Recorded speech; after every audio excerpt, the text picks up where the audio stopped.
मित्रों नमस्कार। दुनिया में लगातार तनाव बढ़ रहा है और इस तनाव के बीच में पूरी दुनिया के लिए जो एक खराब समाचार चल निकला है वह अमेरिका और चीन के बीच संबंधों का नए सिरे से निर्धारण है। क्योंकि अभी लगातार जो चीज़ें हो रही थी वह आर्थिक हितों की सुरक्षा को लेकर चल रही थी और आमने सामने की लड़ाई जैसी स्थिति बनती नहीं दिखाई दे रही थी और जो चीज़ें हो रही थीं उसमें सिर्फ टकराव दिख रहा था और ऐसा लग रहा था कि वास्तविक लड़ाई यानी युद्ध से दोनों देश बचेंगे। पर अभी जो मंगलवार यानी 2 अगस्त को हुआ उससे यह उम्मीद लगभग ख़त्म हो गई है कि लड़ाई की केवल धमकियां एक दूसरे को दी जाती रहेंगी।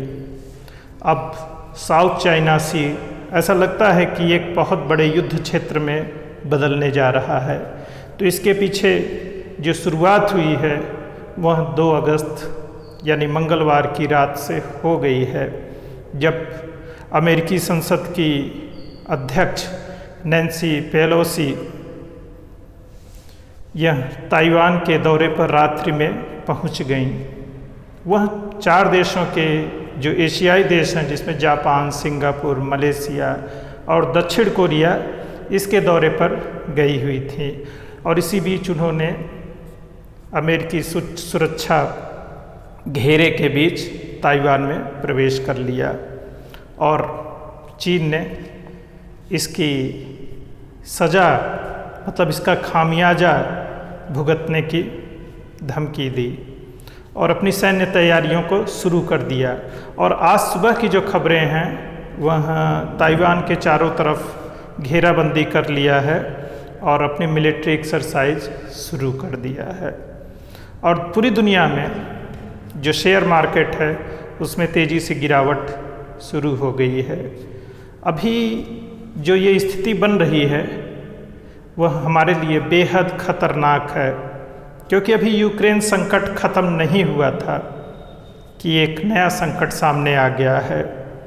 पिछले 2 साल 2021-22 बल्कि यूँ कहिए कि 2020 से ही जो कोरोना का संकट शुरू हुआ था वह भयावह था और पूरी दुनिया की जो मैन्युफैक्चरिंग यूनिटें हैं, सप्लाई चेन है, वह पूरी तरह से डिस्टर्ब हो गई थी और अब भी वह अपने 2 से 3 साल के जो स्तर को हासिल करने की कोशिश कर रही है। ऐसे में महंगाई और बेरोज़गारी दुनिया के सामने सबसे बड़ी समस्या के रूप में है और अपने ही देश के चारों तरफ जो हमारे पड़ोसी देश हैं, श्रीलंका, पाकिस्तान, नेपाल, बांग्लादेश और बाकी देशों को छोड़ दीजिए, तो वहाँ किस तरह के आर्थिक संकट है और उससे उबरने की किस तरह से कोशिशें हो रही हैं और जनता में सरकार के प्रति किस तरह से विद्रोह की भावना भर रही है, उससे सरकारों और देश को निपटना बहुत मुश्किल हो रहा है। यूरोप, अमेरिका सभी आर्थिक संकट में हैं और सरकारों को सूझ नहीं रहा है कि इस समस्या से बाहर कैसे निकले। तो कोरोना कोविड-19 जिसे कहा जाता है, जो कि चाइना में के वुहान शहर में 2019 में ही डिटेक्ट हो गया था, लेकिन सूचनाओं के सही साझा न करने की वजह से और सही समय पर लोगों को सूचित न करने की वजह से यह बीमारी भयावह बनती चली गई और इसमें चीन की भूमिका निश्चित रूप से संदिग्ध ही थी और आज भी है, क्योंकि उसने सही आंकड़े दुनिया के साथ शेयर नहीं किए और कोरोना की सही सूचना सही समय पर दुनिया को नहीं पहुंचाया और पूरी दुनिया एक बड़े संकट से जूझ रहा है। ऐसे में चीन पर अब भी भरोसा नहीं किया जा सकता है। सोचिए, चीन ने अपने आर्थिक साम्राज्यवाद को मजबूत करने के लिए दुनिया के कितने देशों को बर्बाद कर दिया। वह सिर्फ विकासशील और गरीब देश ही उसके शिकार नहीं हुए हैं, बल्कि पूरा यूरोप और अमेरिका भी उससे त्रस्त हो गया। आप कितने भी ताकतवर देश हों और आप कितना भी बड़ा निर्माण क्षेत्र अपने पास रखते हों, वह कितना भी सस्ता और अच्छा सामान हो, लेकिन अगर आपको बाज़ार नहीं मिलेगा तो आपकी अर्थव्यवस्था तबाह हो जाएगी। तो दुनिया धीरे धीरे चीन के इस साम्राज्यवाद को समझने लगी। और बाइकाट वाला जो तरीका होता है ना, वो बहुत से तरीके से होता है। उसके लिए सीधे सीधे हल्ला मचाने या दूसरे नाटक करने की ज़रूरत नहीं होती है। तो धीरे धीरे दुनिया ने सीखा, चीन से निपटने के तरीके निकाले जा रहे हैं।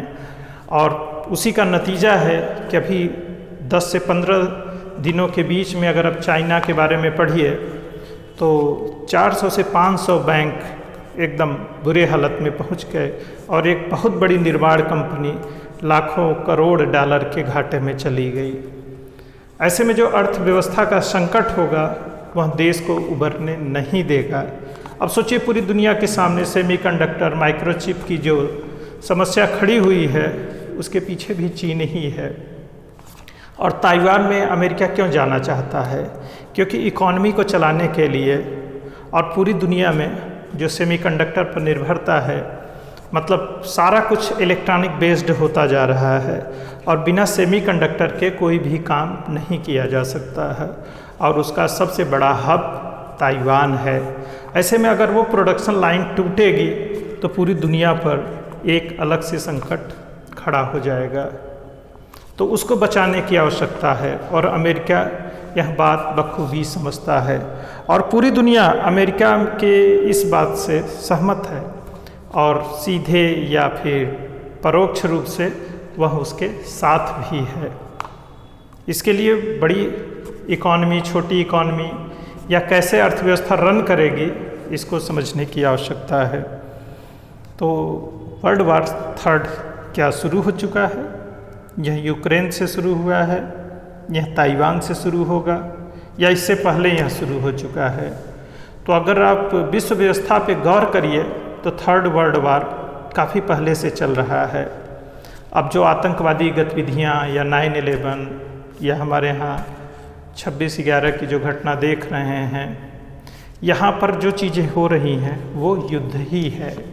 बस ये घोषित युद्ध नहीं है, लेकिन लगातार आतंकवादी गतिविधियाँ और उसके पीछे पड़ोसी देशों का हाथ, एक दूसरे पर हमले, फिर आर्थिक फ़ायदा नुकसान, ये लगातार हो रहा है। 25 से 50 साल बाद जब इतिहास का मूल्यांकन होगा और इन घटनाओं को समझने की कोशिश होगी, तब यह स्वीकार कर लिया जाएगा कि वर्ल्ड वार चल ही रहा था। तो युद्ध जब भी होता है, जहाँ भी होता है, चाहे जिस पैमाने पर होता है, तो उसके पीछे जो मूल कारण होता है उसमें असुरक्षा, अविश्वास और स्वार्थ होता है। जब भी होता है, आप परिवार की बात करिए, पड़ोस की बात करिए या राष्ट्रों के बीच जो संबंध होता है उनके बीच जो टकराव होता है, उसके पीछे मूल कारण यही चीज़ें रहती हैं। तो पूरी दुनिया में है, वो सामरिक क्षेत्र को लेकर हो, आर्थिक चीज़ों को लेकर हो, सामाजिक क्षेत्र को लेकर हो या व्यक्ति के स्तर पर हो, मूल रूप से यही असुरक्षा बोध ही होता है।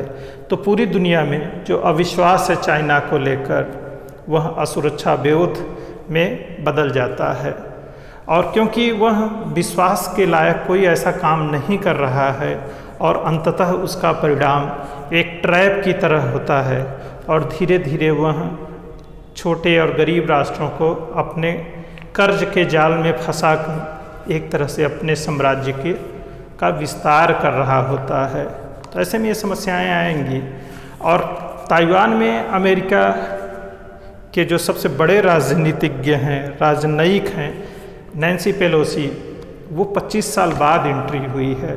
और ताइवान और चीन के संबंधों को अगर देखिए तो रिपब्लिक ऑफ चाइना, ताइवान खुद को ये कहता है, और पीपुल्स रिपब्लिक ऑफ चाइना जो बड़ा चीन है और जो शक्तिशाली चीन है उसका यह नाम है।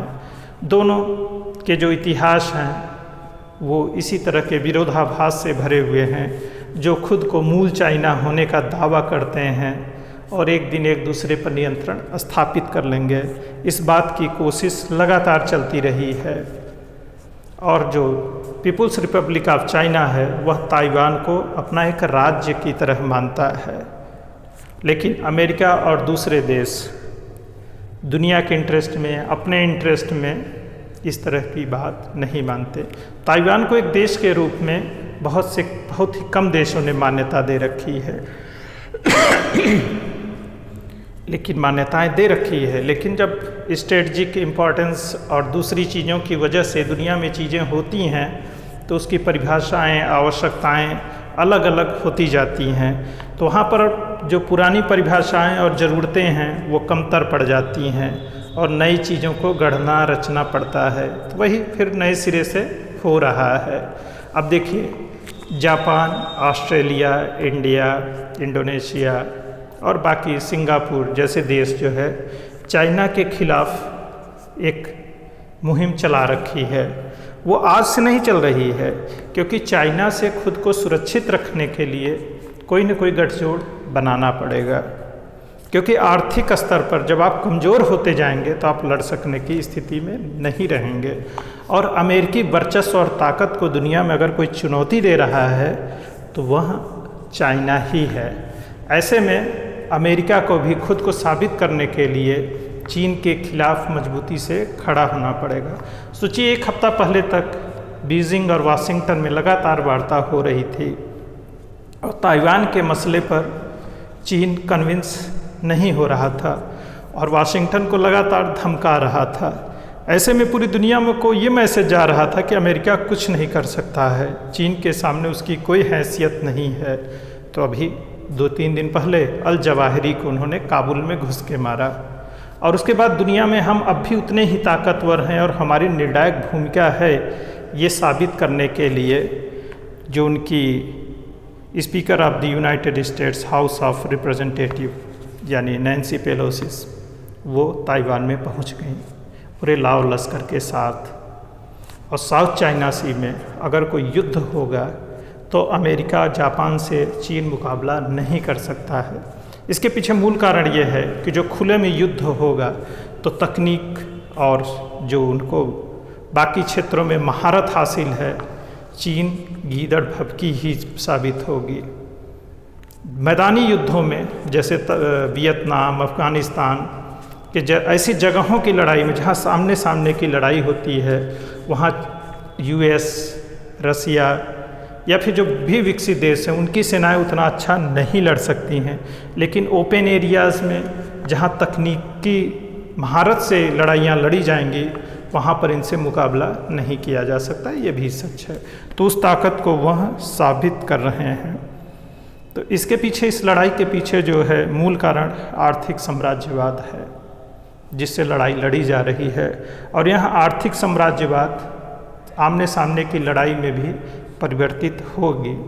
अगर आप ब्रिटिश पीरियड या आज से 100-200 साल पहले जब उपनिवेशवाद चल रहा था, एशिया के क्षेत्रों को देखिए, जब आर्थिक साम्राज्य मतलब आर्थिक क्षेत्रों पर नियंत्रण धीरे धीरे व्यापार के माध्यम से नियंत्रित किया गया। ब्रिटेन, फ्रांस, जर्मनी, इन देशों की और पुर्तगाल की सबसे ज़्यादा जो कॉलोनियाँ पूरे देश में बनी, फिर 50 साल 100 साल बाद वहाँ विद्रोह हुए और स्वतंत्रता की लड़ाइयाँ लड़ी गईं।